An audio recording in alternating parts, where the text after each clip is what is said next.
Good morning, everyone. Thanks for joining us. My name is Staff Sergeant Matt Gow of the Organized Crime and Offender Management Section. My last name is spelt G-O-W. We've arrested 2 men and charged them with several firearm, drug possession, and stolen property offenses. In August of 2025, the Gun Violence Enforcement Team, known as GVET, began investigating a man believed to be selling drugs, guns, and stolen property.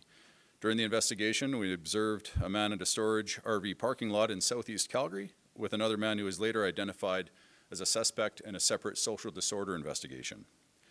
On Monday, October 6, 2025, we executed search warrants at 2 southeast homes as well as a storage unit associated with both of the suspects.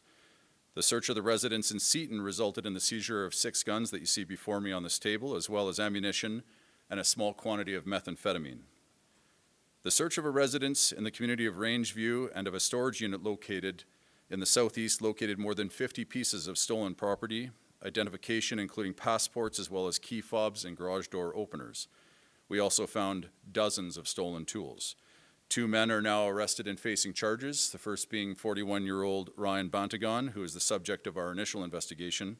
He is charged now with several gun, theft, and drug offenses, as well as 31-year-old John Westerow, who is the subject of the social disorder investigation launched by District 8 Patrol and is facing several drug, weapon, and stolen property possession charges. I'd be happy now to take any questions you might have. Well, obviously this speaks to the removal of some firearms from the streets, I'm assuming. Just give us a sense on this. Just, is this representative sometimes of the kind of weaponry that you'll see out in the streets, and how significant the seizure is?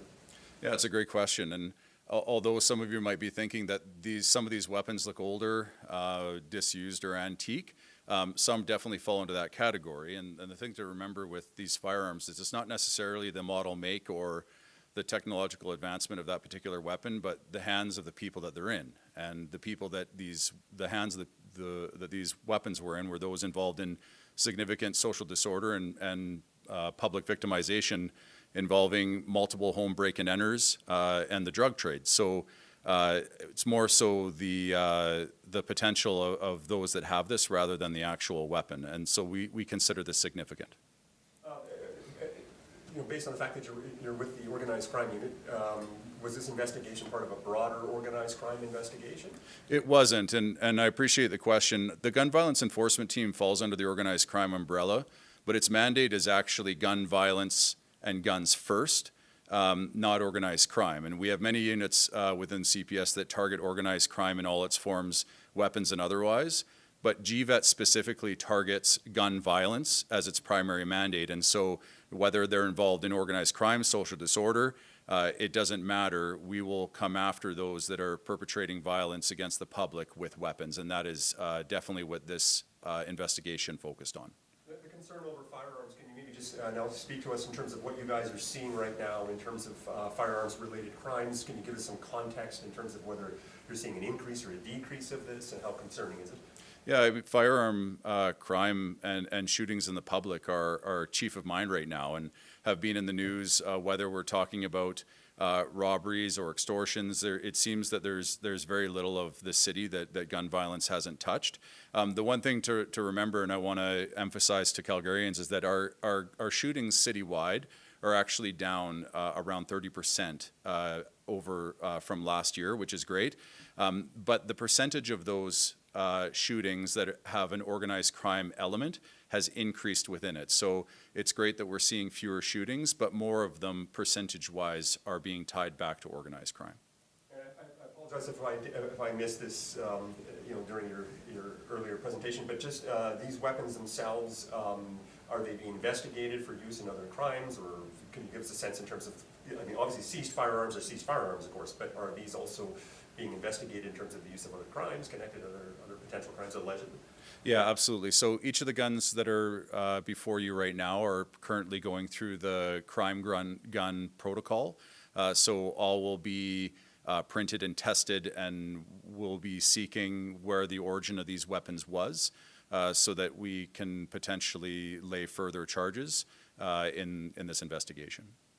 By the way, there's a stolen property element to this. Can you, obviously a narcotics element, but let's start with the stolen property element of this. Can you speak to this? Is this, was this initially a stolen property related investigation? What can you expand on in terms of this investigation? Yeah, absolutely. It's a great question. So this investigation actually was two-pronged. We had a large social disorder related investigation that originated out of our South District, which is the 8th District Police Station. They did a fantastic job responding to public complaints of a problem residents, we'll call it, and a large amount of the stolen property came out of that place and storage unit that was associated to it. And so that intersected into one of our investigations into one of the other people that were involved.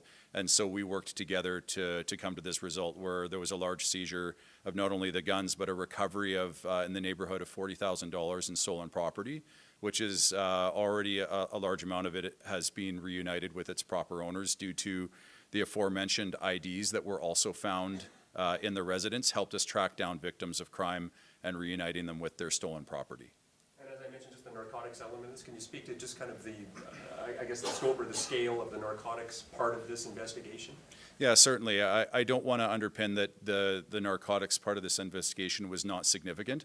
A small amount of methamphetamine was found. However, considering the nature of the social disorder element of the residents, a lot of the behavior, especially the stolen property and the fencing nature where property is brought to this place to be sold or potentially traded for narcotics, the vulnerable community is definitely their behavior being driven by the presence of the drugs. So I think that's a really important thing to really focus on, not necessarily the small amount of drugs that was located, but how that fuels a lot of the behavior around it. My final thing, and then I'll shut up, of course, but just if you give us a sense, and so am I correct to assume then this whole investigation was triggered by a property crime and a social disorder related investigation? Is that correct, or did I get that wrong? Yeah, we rely heavily on public complaints and our community partners to ensure that we are looking in the right places, and we really are privileged to have had some great callers saying that they've noticed problems in their community, and we responded to that.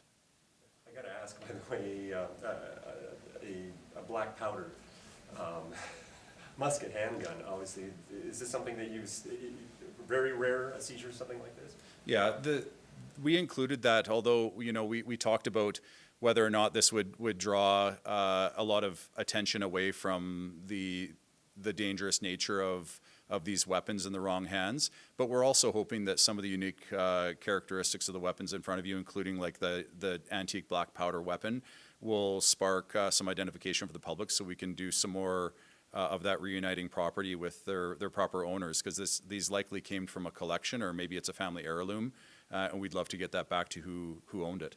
These are all stolen firearms, all the firearms in this investigation? We believe so, yes. It's important for public to participate in this. Any small detail like the one you announced or mentioned earlier could lead to something bigger. Absolutely. We rely so heavily on the community to point us in the right direction. We can't do the job alone. We need to know where to be appropriately dedicating our resources, and the community is a huge part of that, and that really came through for a win in this instance. You guys good? Okay. Awesome. Thanks, man. Thanks.